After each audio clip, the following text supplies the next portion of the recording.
So hi friends, welcome to our channel. Friends, మనకి government of India కింద పనిచేస్తున్నటువంటి ప్రభుత్వ సంస్థ నుంచి group B and group C cadre ఉన్నటువంటి పర్మనెంట్ ఎంటీఎస్ ఉద్యోగాలతో పాటు వివిధ రకాల ఉద్యోగాలకి సంబంధించి ఒక లేటెస్ట్ నోటిఫికేషన్ అనేది ఆఫీషియల్గా అయితే రెడీ చేయడం జరిగింది. ఈ యొక్క నోటిఫికేషన్కి ఓన్లీ 10th క్లాస్ అనేది పాస్ అయితే సరిపోతుంది గైస్. ఈ యొక్క జాబ్స్కి మనము అప్లై అయితే చేసుకోవచ్చు. జాబ్లో చేరగానే మనకి 30,000కి పైగానే మనకి శాలరీ అనేది రావడం అయితే జరుగుతుంది. ఈ విధంగా ఇక నోటిఫికేషన్కి సంబంధించి కంప్లీట్ డీటెయిల్స్తో పాటు అప్లికేషన్ ప్రాసెస్ కూడా చెప్తాను కాబట్టి స్కిప్ చేయకుండా ఎండ్ వరకు చూసి అప్లికేషన్స్ అయితే సబ్మిట్ అయితే చేసుకోండి. ఫస్ట్ టైం మన ఛానల్ని విజిట్ చేస్తున్నా కనుక సబ్స్క్రైబ్ అయితే చేసుకోండి. అదేవిధంగా పక్కనే వస్తే బెల్ ఐకాన్ కూడా యాక్టివేట్ చేసి పెట్టుకోండి ఫ్రెండ్స్. మీరు ఇచ్చేటువంటి లైక్స్ అలా ఎంకరేజింగ్ అండ్ మోటివేషన్గా ఉంటాయి కాబట్టి సో ప్రతి ఒక్కరు కూడా వీడియోని లైక్ చేసి మీ ఫ్రెండ్స్ అండ్ ఫ్యామిలీ మెంబర్స్కి అయితే షేర్ చేయండి friends. Okay, let's start the video. Friends, ఈ యొక్క పోస్టులకి సంబంధించి ఇంపార్టెంట్ డేట్స్ విషయానికి వచ్చేట్లయితే కనుక సో మనకి జూలై 20 నుంచి కూడా అప్లికేషన్ ప్రాసెస్ అనేది స్టార్ట్ కావడం జరుగుతుంది. ఇక లాస్ట్ ఇయర్ విషయానికి వచ్చేట్లయితే కనుక ఆగస్ట్ 2 వరకు కూడా ఈ యొక్క రిక్రూట్మెంట్కి ఆన్లైన్లో అప్లికేషన్స్ అనేవి సబ్మిట్ అయితే చేసుకోవాల్సి అయితే ఉంటుంది. సో ఈ యొక్క నోటిఫికేషన్కి ఎవరెవరు అప్లై చేసుకోవచ్చు అని చూసుకున్నట్లయితే కనుక ఆల్ ఇండియా నేషనల్ సిటిజన్స్ అందరికీ కూడా మనకి ఈక్వల్ ఛాన్సెస్ అనేవి ఇవ్వడం జరిగింది. అంటే మీరు ఏ స్టేట్కి చెందినా సరే ఈ యొక్క జాబ్స్కి ఆన్లైన్లో అప్లై అయితే చేసుకోవచ్చు. సో పోస్టుల వరకు వేకెన్సీస్కి సంబంధించిన డీటెయిల్స్ కనుక చూసుకున్నట్లయితే కనుక ఈ యొక్క నోటిఫికేషన్ ద్వారా మనకి మల్టిపుల్ పోస్టులను అయితే రిక్రూట్మెంట్ అయితే చేయడం జరుగుతుంది. నెక్స్ట్ మనకి 10th to డిగ్రీ వరకు ఉన్నటువంటి అన్ని క్వాలిఫికేషన్ ఉన్నటువంటి క్యాండిడేట్స్ అందరికీ కూడా మనకి సపరేట్గా వేకెన్సీ అనేవి కేటాయించడం జరిగింది. ఈవెన్ మీరు 10th చేసిన, ఐటీఐ చేసిన, డిప్లొమా చేసిన, ఇంటర్మీడియట్ కంప్లీట్ చేసిన, డిగ్రీ కంప్లీట్ చేసినటువంటి క్యాండిడేట్స్కి కూడా మనకి సపరేట్గా వేకెన్సీ అనేవి కేటాయించడం జరిగింది. సో గ్రూప్ సి పోస్టులు కనుక మీరు సెలెక్ట్ అయినట్టయితే కనుక సెంట్రల్ గవర్నమెంట్ లెవెల్ 1 ప్రకారం మనకి బేసిక్ పైన 18,000కి పైగానే మనకి శాలరీ అనేది రావడం జరుగుతుంది. అన్ని అలవెన్సెస్ కలుపుకుంటే దాదాపుగా మనకు ఒక 30,000 వరకు కూడా శాలరీ అనేది రావడం అనేది జరుగుతుంది. నెక్స్ట్ గ్రూప్ బి పోస్టులు కనుక మీరు సెలెక్ట్ అయినట్టయితే కనుక సో మనకి బేసిక్ పైన 35,500 అనేది రావడం జరుగుతుంది. అన్ని అలవెన్సెస్ కలుపుకుంటే దాదాపుగా మనకి ఒక 50,000 వరకు కూడా మనకి శాలరీ అనేది రావడం అనేది జరుగుతుంది. ఈ విధంగా మనకి ఈ యొక్క నోటిఫికేషన్ ద్వారా group B and group C క్యాడర్లో ఉన్నటువంటి పర్మనెంట్ ప్రభుత్వ ఉద్యోగాలకి సంబంధించి ఈ యొక్క జాబ్ నోటిఫికేషన్ అనేది రిలీజ్ చేయడం జరిగింది. ఈ యొక్క నోటిఫికేషన్ ద్వారా టోటల్గా మనకి 700కి పైగా వేకెన్సీస్ని రిక్రూట్మెంట్ అయితే చేయడం జరుగుతుంది. ఏ క్యాస్ట్ వరకు ఎన్నెన్ని వేకెన్సీ అనేవి కేటాయించాలనేటువంటి డీటెయిల్స్ని కూడా మనకి ఇక్కడ నోటిఫికేషన్లోనే క్లియర్గా మెన్షన్ చేయడం జరిగింది.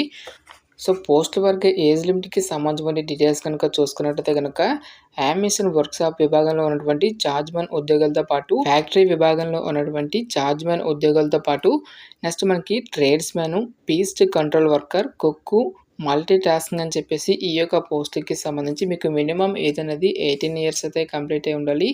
జనరల్ అభ్యర్థులు అయితే కనుక 25 ఇయర్స్ వరకు కూడా అప్లై అయితే చేసుకోవచ్చు. నెక్స్ట్ మనకి క్యాస్ట్ పరంగా కూడా ఏజ్ రిలాక్సేషన్స్ అనేవి అప్లికేబుల్ అయితే అవుతాయి. నెక్స్ట్ డ్రాట్స్మెన్ ఉద్యోగాలకు కూడా 18 ఇయర్స్ to 25 ఇయర్స్ లోపు ఉన్నటువంటి క్యాండిడేట్స్ అందరూ కూడా ఈ యొక్క జాబ్స్కి అప్లై అయితే చేసుకోవచ్చు. నెక్స్ట్ మనకి ఫైర్ మ్యాన్ ఉద్యోగాలతో పాటు ఫైర్ ఇంజిన్ డ్రైవర్కి వచ్చేసరికి 18 ఇయర్స్ to 27 ఇయర్స్ లోపు ఉన్నటువంటి క్యాండిడేట్స్ అందరూ కూడా ఈ యొక్క జాబ్స్కి అప్లై అయితే చేసుకోవచ్చు. నెక్స్ట్ చార్జ్మెన్ మెకానికల్ విభాగంలో ఉన్నటువంటి పోస్టులతో పాటు సైంటిఫిక్ అసిస్టెంట్ పోస్టులకు వచ్చేసరికి 18 ఇయర్స్ to 30 ఇయర్స్ లోపు ఉన్నటువంటి క్యాండిడేట్స్ అందరూ కూడా ఈ యొక్క జాబ్స్కి అప్లై అయితే చేసుకోవచ్చు.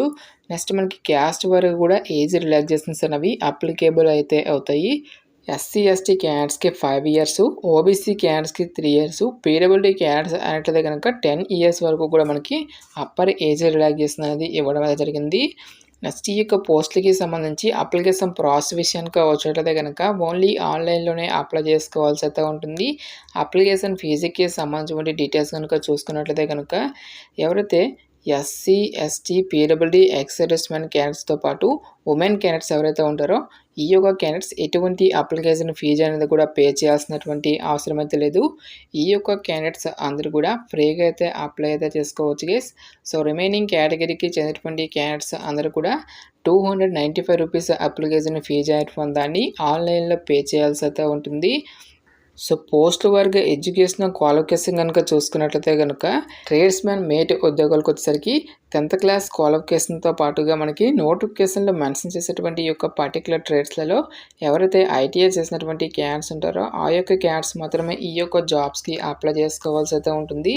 సో ఐటీ అనేది ఏ ట్రేడ్స్లలో కంప్లీట్ చేయాలని చూసుకున్నట్టయితే కనుక సో నోటిఫికేషన్లో మనకి టోటల్గా 64 డిఫరెంట్ టైప్స్ ఆఫ్ ట్రేడ్స్ అనేవి ఇవ్వడం జరిగింది. సో ఈ యొక్క ట్రేడ్స్లలో ఎవరైతే ఐటీఐ చేసినటువంటి క్యాండిడేట్స్ ఉంటారో ఆ యొక్క క్యాండిడేట్స్ మాత్రమే ఈ యొక్క జాబ్స్కి అప్లై చేసుకోవాల్సి అయితే ఉంటుంది. నెక్స్ట్ పీస్ట్ కంట్రోల్ వర్కర్ ఉద్యోగాలకు వచ్చేసరికి 10th క్లాస్ అనేది పాస్ అయ్యి దీంతో పాటుగా హిందీ కానీ లేదంటే ఆ యొక్క రీజనల్ లాంగ్వేజ్కి సంబంధించినటువంటి నాలెడ్జ్ అనేది ఎవరికైతే ఉంటుందో ఆ యొక్క క్యాండిడేట్స్ మాత్రమే ఈ యొక్క జాబ్స్కి అప్లై చేసుకోవాల్సి అయితే ఉంటుంది. నెక్స్ట్ కుక్ ఉద్యోగాలకు వచ్చేసరికి 10th క్లాస్ క్వాలిఫికేషన్తో పాటు కుకింగ్కి సంబంధించి అట్లీస్ట్ 1 ఇయర్ ఎక్స్పీరియన్స్ ఉన్నటువంటి క్యాండిడేట్స్ అప్లై అయితే చేసుకోవచ్చు. మల్టీ టాస్కింగ్ స్టాఫ్ ఉద్యోగాలకు వచ్చేసరికి ఓన్లీ 10th క్లాస్ అనేది పాస్ అయితే సరిపోతుంది గైస్. ఈ యొక్క జాబ్స్కి మనము అప్లై అయితే చేసుకోవచ్చు. నెక్స్ట్ అమెజాన్ వర్క్షాప్ విభాగంలో ఉన్నటువంటి చార్జ్మెన్ ఉద్యోగాలతో పాటు ఫ్యాక్టరీ విభాగంలో ఉన్నటువంటి ఈ యొక్క చార్జ్మెన్ ఉద్యోగాలకు వచ్చేసరికి ఎవరైతే సైన్స్ విభాగంలో బ్యాచిలర్స్ డిగ్రీ అనేది కంప్లీట్ చేసినటువంటి క్యాండిడేట్స్ ఉంటారో ఆ యొక్క క్యాండిడేట్స్ మాత్రమే ఈ యొక్క జాబ్స్కి అప్లై చేసుకోవాల్సి అయితే ఉంటుంది. సో ఈ యొక్క క్వాలిఫికేషన్ అనేది కనుక మీకు లేనట్లయితే కనుక కెమికల్ డిపార్ట్మెంట్లో ఎవరైతే డిప్లొమా కంప్లీట్ చేసినటువంటి క్యాండిడేట్స్ ఉంటారో ఆ యొక్క క్యాండిడేట్స్ కూడా ఈ యొక్క అమెజాన్ వర్క్షాప్ విభాగంలో ఉన్నటువంటి చార్జ్మెన్ ఉద్యోగాలకి అప్లై అయితే చేసుకోవచ్చు. నెక్స్ట్ మనకి ఫ్యాక్టరీ విభాగంలో ఉన్నటువంటి పోస్టులకు వచ్చేసరికి ఎవరైతే electrical, electronics, mechanical, computer engineering అనేటువంటి ఈ యొక్క బ్రాంచెస్లలో డిప్లొమా కంప్లీట్ చేసినటువంటి క్యాండిడేట్స్ కూడా ఈ యొక్క జాబ్స్కి అప్లై అయితే చేసుకోవచ్చు. సో మీరు డిప్లొమా కంప్లీట్ చేసినా లేదంటే సైన్స్ విభాగంలో బ్యాచిలర్స్ డిగ్రీ అనేది కంప్లీట్ చేసినా సరే ఈ యొక్క జాబ్స్కి మీరు అప్లై అయితే చేసుకోవచ్చు. నెక్స్ట్ మెకానిక్ చార్జ్మెన్ ఉద్యోగాలకు వచ్చేసరికి ఎవరైతే మెకానికల్, ఎలక్ట్రికల్, ఎలక్ట్రానిక్స్, ప్రొడక్షన్ అనేటువంటి ఈ యొక్క బ్రాంచెస్లలో డిప్లొమా కంప్లీట్ చేసి దీంతో పాటుగా ఒక పోస్ట్కి సంబంధించి అట్లీస్ట్ 2 ఇయర్స్ ఎక్స్పీరియన్స్ ఉన్నటువంటి క్యాండిడేట్స్ ఈ యొక్క జాబ్స్కి అప్లై చేసుకోవాల్సి అయితే ఉంటుంది. నెక్స్ట్ మనకి డ్రాట్స్మెన్ పోస్ట్ కనుక చూసుకున్నట్లయితే కనుక 10th క్లాస్ క్వాలిఫికేషన్తో పాటు 2 ఇయర్స్ డ్రాట్స్మెన్షిప్కి సంబంధించినటువంటి సర్టిఫికేట్ అనేది ఎవరికైతే ఉంటుందో ఆ యొక్క క్యాండిడేట్స్ మాత్రమే ఈ యొక్క జాబ్స్కి అప్లై చేసుకోవాల్సి అయితే ఉంటుంది. సేమ్ ట్రేడ్స్లలో మీరు ఐటీఐ చేసినా సరే ఈ యొక్క జాబ్స్కి అప్లై అయితే చేసుకోవచ్చు గైస్. నెక్స్ట్ మనకి ఫైర్మెన్ ఉద్యోగాలకు వచ్చేసరికి సో ఇంటర్మీడియట్ అనేది మీరు ఎనీ స్ట్రీమ్లో పాస్ అయినా సరే ఈ యొక్క జాబ్స్కి మనము అప్లై అయితే చేసుకోవచ్చు.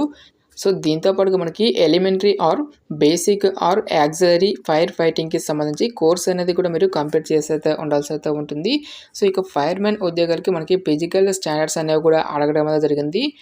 సో మినిమం వెయిట్ వచ్చేసరికి మనకి 165 సెంటీమీటర్స్ అనేది హైట్ అయితే ఉండాల్సి అయితే ఉంటుంది గైస్. ఎస్టీ క్యాండిడేట్స్కి వచ్చేసరికి మనకి 2.5 సెంటీమీటర్స్ వరకు కూడా ఏజ్ కన్సెషన్ అనేది కూడా మనకి ఇవ్వడం జరిగింది. నెక్స్ట్ చెస్ట్ విషయానికి వచ్చినట్టయితే కనుక వితౌట్ ఎక్స్పాన్షన్ వచ్చేసరికి మనకి 81.5 సెంటీమీటర్స్ అయితే ఉండాలి.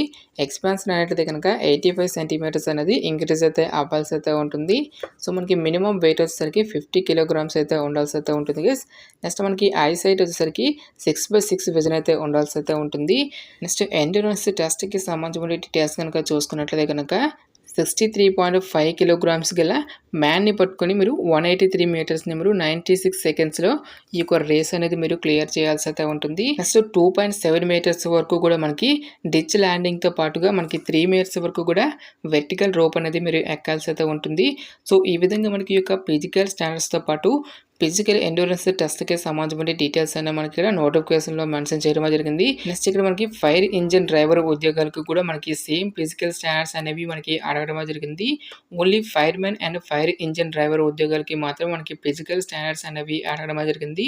మిగిలినటువంటి పోస్ట్కి మనకి ఎటువంటి ఫిజికల్ స్టాండర్డ్స్ కానీ ఎటువంటి ఈవెంట్స్ అంటూ కూడా మనకి ఏమి కూడా కండక్ట్ అయితే చేయరు గైస్. సో ఇక పోస్టులకి సంబంధించి సెలక్షన్ ప్రాసెస్ అనేది ఏ విధంగా ఉంటుందని చూసుకున్నట్టయితే కనుక firemen or fire engine driver ఉద్యోగాలకి కాకుండా మిగిలినటువంటి అన్ని ఉద్యోగాలకు కూడా మనకి కేవలం ఒకే ఒక రిటన్ టెస్ట్ అనేది ఉంటుంది. సో ఇక్కడ మనకి రిటన్ టెస్ట్కి సంబంధించిన డీటెయిల్స్ సిలబస్ అనేది కూడా మనకి ఇక్కడ నోటిఫికేషన్లో క్లియర్గా మెన్షన్ చేయడం జరిగింది. సో టాపిక్స్ కనుక చూసుకున్నట్టయితే కనుక general intelligence, general awareness, quantitative aptitude, English language అనేటువంటి ఈ యొక్క టాపిక్స్ నుంచి టోటల్గా మనకి 100 మల్టిపుల్ చాయిస్ క్వశ్చన్స్ అనేవి అడగడం జరుగుతుంది. 90 మినిట్స్ పాటు కూడా యొక్క టైమింగ్ డ్యూరేషన్ అనేది ఇవ్వడం జరిగింది గైస్.